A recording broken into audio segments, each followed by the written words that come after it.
धन धन सतगुरु तेरा ही आसरा, लंगर खिलाया रोग भगाया। सन 1981 की बात है कि मेरी भाभी सुखविंदर कौर बहुत ज़्यादा बीमार हो गई थी। उसे कुछ भी नहीं पचता था। यहाँ तक कि 23 दिन बीत जाने पर भी उसने कुछ नहीं खाया। उसकी हालत को देखकर सभी कह रहे थे कि अब यह नहीं बचेगी। उन दिनों परमपिता शाह सतनाम सिंह जी महाराज डेरा सच्चा सौदा मलोट पंजाब में पधारे हुए थे। सारे परिवार ने विचार किया कि इसकी तंदुरुस्ती के लिए परम पिताजी के चरणों में अर्ज की जाए। सारा परिवार उसे मलोट ले जाने के लिए तैयार हो गया। हम उसे एक कार में सच्चा सौदा आश्रम मलोट में ले गए। परम पिताजी शाम की मजलिस करके गुफा में जा रहे थे। मैंने उस समय परम पिताजी के चरणों में अर्ज की कि पिताजी, इस समय हमारा पूरा परिवार चिंताग्रस्त है। मेरी भाभी के 7 लड़कियां हैं, इसे अन्न पानी भी नहीं पच रहा, दया करो जी। परम पिताजी ने फरमाया, रामजीत सिंह, इसे लंगर खिलाओ। हमने उसी समय हुक्म मानकर उसे खाने के लिए लंगर दिया। उसने उस समय एक लंगर खा लिया और उसे लंगर हजम हो गया। हम रात के 12 बजे तक बैठे रहे तथा परम पिताजी का गुणगान करते रहे। वह सुबह खाने के लिए और लंगर मांगने लगी। हमने उसे 2 लंगर दिए और वह खा गई। हम सभी हैरान और खुश थे। जहां उसे पानी तक भी नहीं पच रहा था, अब वह 2-2 लंगर खाने लग गई। परम पिताजी की दया से वह स्वस्थ हो गई। जब हम परम पिताजी से आज्ञा लेकर वापस मानसा लौटे तो सभी रिश्तेदार उसे देखकर दंग रह गए। सतगुरु के एहसानों का बदला कभी भी नहीं चुकाया जा सकता। हृदय परिवर्तन, यह बात 1968 की है। मेरे दादा नेपाल सिंह शुरू से ही बहुत शराब पीते थे। वे सुबह से शाम तक लगभग 5 लीटर शराब पी जाते थे तथा मांस अंडे का भी अत्यधिक सेवन करते थे। एक बार उन्होंने एक धार्मिक पुस्तक पढ़ी जिसमें इन सभी बुराइयों की हानियों व गुरु की आवश्यकता के बारे में विस्तार से लिखा हुआ था कि यह मनुष्य जन्म पूरे गुरु के बिना पशु समान है तथा बिना गुरु के मुक्ति नहीं हो सकती। इस प्रकार की बातें पढ़कर वे बहुत प्रभावित हुए और मन में गुरु प्राप्ति की इच्छा जागृत हुई। एक दिन स्वप्न में उन्हें परम पिताजी ने दर्शन दिए और फरमाया कि बेटा, सत्संग में आ जाना। परम पिताजी के दर्शन करके वे बहुत प्रसन्न हुए, परंतु उनको यह पता नहीं था कि सत्संग कहाँ जाकर सुनूं और कहाँ पर गुरुजी मिलेंगे। वे अपने दोस्तों और रिश्तेदारों से पूछते पूछते एक दिन सरसा आश्रम में पहुंच गए। आश्रम में पहुंचकर जब परम पिताजी के दर्शन किए तो अत्यंत प्रसन्न हुए। वे कहने लगे कि ये तो वही गुरुजी हैं जिन्हें स्वप्न में देखा था। उन्होंने बड़े ध्यान से सत्संग सुना। उसने वे सारे वचन सुने जो उस पुस्तक में पढ़े थे। अब उनकी आंखें खुल चुकी थी। वे पश्चाताप करने लगे कि मैंने कितना समय और कितना पैसा इन बुराइयों में लगा दिया है। सत्संग के उपरांत उन्होंने बताया कि मुझे जिंदगी में इतनी खुशी कभी नहीं हुई जितनी आज सत्संग सुनकर हुई है। आज से पहले मैं सभी बुराइयां करता आया हूँ, परंतु यहाँ सत्संग सुनकर मेरा हृदय परिवर्तन हुआ है। उन्होंने सत्संग पर नाम शब्द की अनमोल दात प्राप्त की। हम सोच भी नहीं सकते थे कि इतने कम समय में सभी बुराइयों से लिप्त व्यक्ति भी भक्त बन सकता है। हम परम पिताजी का यह उपकार जन्मों जन्मों तक नहीं भुला सकते। 4 गुना मंजूर करवाएंगे। सतगुरु की कृपा से हमारे घर एक लड़के ने जन्म लिया। जन्म के 1 महीने बाद बच्चा अचानक बीमार हो गया और बेहोश हो गया। हमने डॉक्टर से इलाज करवाया, परंतु कुछ ही समय बाद वह लड़का शरीर छोड़ गया। आश्रम आकर हमने परम पिताजी को सारी बात बताई। परम पिताजी ने फरमाया, बेटा घबराओ नहीं, हम मालिक से 4 गुना मंजूर करवाएंगे। इसके बाद सतगुरु जी की कृपा से हमारे घर 4 बच्चों ने जन्म लिया और मालिक की इस रहमत से हमारा घर खुशियों से भर गया। नई जिंदगी। एक बार मेरा लड़का रोशन लाल अत्यधिक बीमार हो गया। सभी परिवार वाले कहने लगे कि अब इस लड़के का बचना मुश्किल है। उन दिनों परमपिता शाह सतनाम सिंह जी महाराज आश्रम अमरपुरा धाम महमदपुरोही में आए हुए थे। मैं अपनी पत्नी के साथ बच्चे को लेकर परमपिता जी के पास पहुंच गया।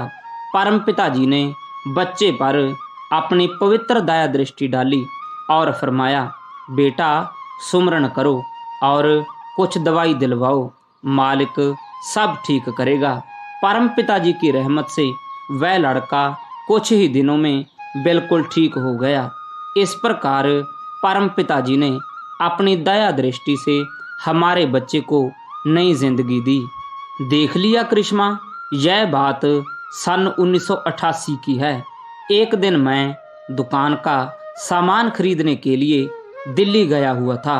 सफ़र के दौरान मुझे अंदर से ख्याल आया कि परम पिताजी सभी प्रेमियों को करिश्मे दिखाते हैं, मुझे कभी नहीं दिखाया। जब मैं वापस बस में सवार होकर आ रहा था तो किसी ने बस में शोर मचा दिया कि उसकी जेब कट गई है। उसके 5,000 रुपये निकल चुके थे। उस समय मेरी जेब में भी 5,000 रुपये थे। यह सुनकर मुझे पसीना आ गया कि कहीं तलाशी लेने पर मुझ पर ही इल्ज़ाम ना लग जाए। बस रोककर पुलिस को बुलाया गया और तलाशी होने लगी। मेरी जान मुट्ठी में आ गई। मैंने सोचा कि तलाशी में पैसे भी जाएंगे और बदनामी भी होगी।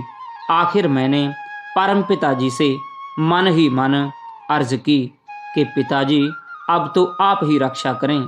मुझे और कोई रास्ता नज़र नहीं आ रहा था। जैसे ही पुलिस वाले मेरे समीप आए उसी समय बस में से किसी सवारी ने जोर से कहा, भाई क्या जेब काटने वाला बस में ही बैठा रहेगा? वह तो जेब काटते ही उतर कर भाग गया होगा। यह सुनकर पुलिस वाले नीचे उतर गए और मेरी जान में जान आई। तभी मैंने अपने मन में सोचा कि देख लिया करिश्मा। उसके बाद मैंने ऐसा कभी नहीं सोचा। परम पिताजी की रहमत से मेरे 5,000 रुपये बच गए और इसके अलावा पता नहीं मेरे साथ क्या क्या होना था। मालिक का एहसान मैं कभी नहीं भूल पाऊंगा। नशे से मुक्ति। यह बात सन 1976 की है। मैं अपने साले की शादी में गांव संदोहा पंजाब गया हुआ था। मैंने परम पिताजी से नाम लिया हुआ था, परंतु मेरे रिश्तेदारों ने अभी तक नाम नहीं लिया था। शाम के समय वे मुझे ज़बरदस्ती शराब पिलाने की कोशिश करने लगे। मैंने उन्हें बहुत समझाया कि मेरा नाम लिया हुआ है और मैं शराब नहीं पीता। उनके विवश करने पर एक बार मेरे मन में यह बात आई कि यदि मैंने नाम ना लिया होता तो मैं भी शराब पी लेता। मैंने अभी इतना सोचा ही था कि किसी ने पीछे से मेरी कमर पर लाठी लगाई। जब मैंने पीछे मुड़कर देखा तो मुझे परम पिताजी के साक्षात दर्शन हुए।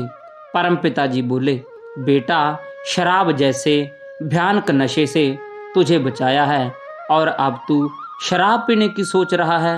मैंने परम पिताजी से माफ़ी मांगी और आगे के लिए तौबा की। इस प्रकार परम पिताजी ने मुझे शराब पीने की गंदी लत से बचाया। बुरे कर्मों की मार। मैंने सन 1976 में नामदान प्राप्त किया तथा लगभग 6 वर्षों तक पूरे विश्वास के साथ सत्संग सुनता रहा व सेवा सुमरण करता रहा, जिससे मुझे अपार खुशियाँ मिली। अचानक मैं मन के धक्के चढ़कर फिर से उन्हीं बुरे कर्मों में फंस गया। सेवा व सुमरण सब कुछ भूल गया। बुरे कार्यों की वजह से मैं दुखी व परेशान रहने लगा। मैं सख्त बीमार हो गया और मुझे संगरूर के सरकारी अस्पताल में दाखिल करवाया गया, लेकिन मेरे स्वास्थ्य में कोई सुधार नहीं हो रहा था। मैं इतना कमज़ोर हो गया कि चल फिर भी नहीं सकता था। परिवार के सदस्यों को मेरे बचने की कोई उम्मीद नज़र नहीं आ रही थी। सारे परिवार ने सुमरन करना शुरू कर दिया। उसी समय परम पिताजी ने मुझे साक्षात दर्शन दिए और मैंने धन धन सतगुरु तेरा ही आसरा का नारा लगाया। परम पिताजी ने वचन फरमाए, बेटा घबरा मत, ठीक हो जाएगा, यह तो तेरे कर्मों का चक्कर था। मैंने हाथ जोड़कर परम पिताजी से अपने किए गए बुरे कर्मों की क्षमा मांगी। उसी समय से मैं अपने आप को स्वस्थ महसूस करने लगा। दिन प्रतिदिन मेरी हालत में सुधार होता गया और मैं जल्दी ही स्वस्थ होकर अपने घर चला गया। कुछ दिनों बाद मैं परिवार सहित आश्रम में आया और परम पिताजी से माफ़ी मांगी। परम पिताजी ने क्षमा दान देकर मुझे कर्मों के भार से मुक्त कर दिया। वो चीनी के दाने। यह बात नवंबर 1972 की है। हम सत्संग सुनने तथा परम पिताजी के दर्शन करने के लिए सरसा आश्रम में आए हुए थे। हमारे साथ गांव खूंया मलकाना की एक बहन राम प्यारी भी आई हुई थी। उसका लगभग 1.5 वर्ष का लड़का जो काफ़ी समय से बीमार था, इस समय वह अचेत अवस्था में था व उसके बचने की कोई आशा नहीं थी।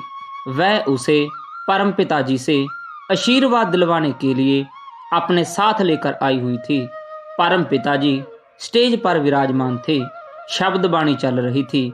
सत्संग समाप्ति के बाद वह बहन अपने बीमार बच्चे के बारे में अर्ज करने के लिए परम पिताजी के पास गई और बच्चे की इस हालत को देखकर फूट फूट कर रोने लगी। परम पिताजी ने माँ की ममता व बच्चे की चिंताजनक हालत को देखकर वचन फरमाए, बेटा सुमरण करो तथा अपने सतगुरु पर विश्वास रखो। उस बहन ने फिर रोते हुए अर्ज की, हमारे तो केवल आप जी ही हो, हमें आप जी का ही सहारा है। तत्पश्चात परम पिताजी ने कुछ चीनी के दाने मंगवाए और उस बच्चे के मुंह में डाल दिए। उस समय सारी साध संगत ने सतगुरु जी की इस अनोखी लीला को अपनी आंखों से देखा। चीनी का तो एक बहाना ही था, वास्तव में यह बेपरवाह जी की रहमत थी। वह बच्चा जो बिल्कुल अचेत पड़ा था होश में आ गया। यह देखकर सारी साध संगत खुशी से नाचने लगी। खलिहान की रखवाली। यह बात मई 1966 की है। हमने अपनी गेहूं की फसल निकालकर खलिहान में रखी हुई थी। हम फसल को घर पर ढोने की तैयारी में थे। अगले ही दिन आश्रम में सत्संग था। मेरे पति सत्संग में भी जरूर पहुंचना चाहते थे, परंतु दूसरी तरफ साल भर की कमाई बाहर खलिहान में पड़ी थी, जिसे घर में ढोना था। आखिर मेरे पति फसल को खलिहान में ही पड़ी छोड़कर सत्संग पर चले गए। मैं घर पर अकेली थी। मुझे खलिहान की चिंता सताए जा रही थी। इसी चिंता में मुझे नींद नहीं आई। मैं कभी सुमरन करने बैठ जाती और कभी डरते डरते थोड़ा दरवाज़ा खोलकर खलिहान को देख लेती। कुछ समय के बाद जब दोबारा मैंने दरवाज़ा खोलकर देखा तो सफ़ेद कपड़ों में कोई आदमी खलिहान में खड़ा था। पहले तो मैं डरने लगी, आखिर मैं साहस करके खलिहान की तरफ चल पड़ी। फिर मेरे अंदर विचार आया कि कहीं परम पिताजी ही ना हों। ध्यान से देखा तो परम पिताजी हाथ में लाठी लिए हुए गेहूं के चारों ओर चक्कर लगा रहे हैं। दर्शन पाकर मैं बहुत खुश हुई और सोचा कि नज़दीक चलकर परम पिताजी के दर्शन कर लूं और पिताजी से चाय पानी के लिए अर्ज करूं। ऐसा सोचकर मैंने 2 कदम ही बढ़ाए थे कि परम पिताजी सामने से एकदम अदृश्य हो गए। मैं उसी समय घर आ गई। फिर मैंने दरवाजे में से झांक कर देखा तो परम पिताजी खलिहान में ही टहल रहे हैं। यह देखकर मैं बेफिक्र हो गई। अगले दिन मेरे पति ने घर आकर बताया कि परम पिताजी ने सत्संग में ये वचन फरमाए कि कई भोले सत्संगी अपना अनाज सूना छोड़कर सत्संग में आ जाते हैं। हमें उनके घरों व खलिहानों की राखी करनी पड़ती है। फिर मैंने अपने पति को रात वाली सारी घटना बताई तो वैराग्य से आंसू आ गए, क्योंकि मेरे पति को इस बात का बहुत पछतावा हुआ कि परम पिताजी को इसके लिए कष्ट सहना पड़ा। यह पत्थर कहाँ से आया? शहर के चौक में मेरी फलों की दुकान थी। मैं अपनी दुकान में बैठा हुआ था कि एक बजरी से भरा हुआ ट्रक जैसे ही मेरी दुकान के सामने आया उसका टायर फट गया। वह ट्रक मेरी दुकान की तरफ पलटने ही वाला था कि तभी मेरे मुंह से धन धन सतगुरु तेरा ही आसरा नारा निकला। उसी समय एक बड़ा सा पत्थर ट्रक के पीछे वाले टायर के आगे लग गया, जिससे ट्रक टेढ़ा खड़ा रहा, जबकि वहां उस समय कोई पत्थर नहीं था। यदि ट्रक पलट जाता तो मेरा बचना मुश्किल था। आसपास की दुकानों वाले सभी हैरान थे कि यह पत्थर कहाँ से आया। यह तो केवल मैं ही जानता था कि परम पिताजी की रहमत से ही टायर के आगे पत्थर आ गया और मेरा बचाव हो गया। इस तरह सतगुरु अपने शिष्य की हर पल रक्षा करता है। भागो छत गिरने वाली है। एक बार हमारा परिवार डेरा सच्चा सौदा सरसा में सत्संग सुनने गया था। मेरे पिताजी खेत की रखवाली कर रहे थे। अचानक बारिश शुरू हो गई। मेरे पापा जी खेत में बने एक मकान में बैठकर सुमरन कर रहे थे।